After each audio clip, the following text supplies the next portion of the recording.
Boys అంట ఏంటా అని చూసా, నా సమాధి కట్టేశారు. దరిద్రంగా ఉంది మూవీ, నాకైతే అస్సలు బాలేదు. స్లీపింగ్ పిల్కి అమ్మ మొగుడులా ఉంది మూవీ. ఏం రాయడమో ఏం తీయడమో, అబ్బో ఒకటి కాదు రెండు కాదు అన్ని బొక్కలే. ఒక్క మంచి సీన్ లేదు, ప్రొసీడింగ్స్ లేవు, క్యారెక్టర్ రైటింగ్ లేదు, స్టోరీ రైటింగ్ లేదు. ఫ్యామిలీ డ్రామా అన్నారు, సీరియల్ కంటే వరస్ట్ గా తీశారు. ప్లాట్ లైన్ ఏంటంటే మన ప్రొటాగనిస్ట్ అయిన అమ్మాయి, అతను ఒక ఆర్కిటెక్ట్, తన మదర్ చనిపోవడంతో ఇంటికి వెళ్తాడు. వాళ్ళ ఫాదర్ కి ఇతనికి అసలు పడదు. ఇలాంటి సిచ్యువేషన్ లో ఇద్దరు 48 అవర్స్ ఒకటే ఇంట్లో ఉంటే ఏమవుతుంది అన్నదే మూవీ ప్లాట్. అసలు ఒక ఫాదర్ అండ్ సన్ మధ్యలో రైటింగ్ ఇలా ఎవరైనా రాస్తారా అండి? వాళ్ళు ఫాదర్ అండ్ సన్ అని నాకైతే అసలు ఫీలింగే రాలేదు.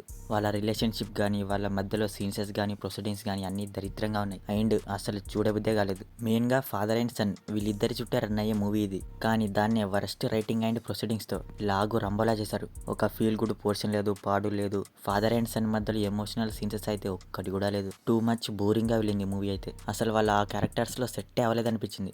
మూవీ చూస్తున్నప్పుడు కొన్ని క్యారెక్టర్స్, కొన్ని రిలేషన్షిప్స్, వాళ్ళ మధ్యలో ఉన్న బాండింగ్ వల్ల మూవీ ఇంకా చూడాలి అనిపించాలి. డ్రామా అంటే అదేగా, కానీ ఇందులో అయితే ఇక ఆపండ్రా నా వల్ల కాదనిపించింది. చాలా అన్కంఫర్టబుల్ గా అనిపించింది మూవీ అయితే. అసలు ఈ స్క్రిప్ట్ లో ఏముందని మూవీలో తీసారో ఏంటో మరి. పర్ఫార్మెన్స్ విషయానికి వస్తే అవినాష్ తివారీ, బోమాన్ ఇరానీ అండ్ శ్రేయా చౌదరి అని ఇంకో హీరోయిన్ క్యారెక్టర్ ఉంటుంది. హీరోయిన్ బాగుంది కానీ వీళ్ళ యాక్టింగే పెద్దగా ఏం బాగాలేదు. అండ్ యాక్టింగ్ పెద్దగా ఇరుగా తీసే క్యారెక్టర్ రైటింగ్ లేదు, స్టోరీ రైటింగ్ లేదు. ఏదో చేస్తే ఒక పని అయిపోద్ది అనేలాగా చేస్తూ వెళ్ళిపోయారు. బీజిఎం సాంగ్స్ అసలు లేవు, ఫస్ట్ ఉంటే చెప్పేవాడిని. మొత్తానికి ది మెహతా బాయ్స్ అస్సలు బాగాలేదు నాకైతే. మూవీ అయితే ప్రైమ్ వీడియోలో తెలుగులో ఉంది, no dull sense no bad language. So మరి ఇది the Mehta boys movie review గురించి. మరి మూవీ చూసాక మీకేమనిపించింది అనేది మా కామెంట్ సెక్షన్ లో షేర్ చేసుకోవడం మాత్రం మర్చిపోకండి. మీకు కనుక మా రివ్యూ నచ్చితే దయచేసి మన ఛానల్ని సబ్స్క్రైబ్ చేసుకోండి. Okay, will meet in next video. Thank you.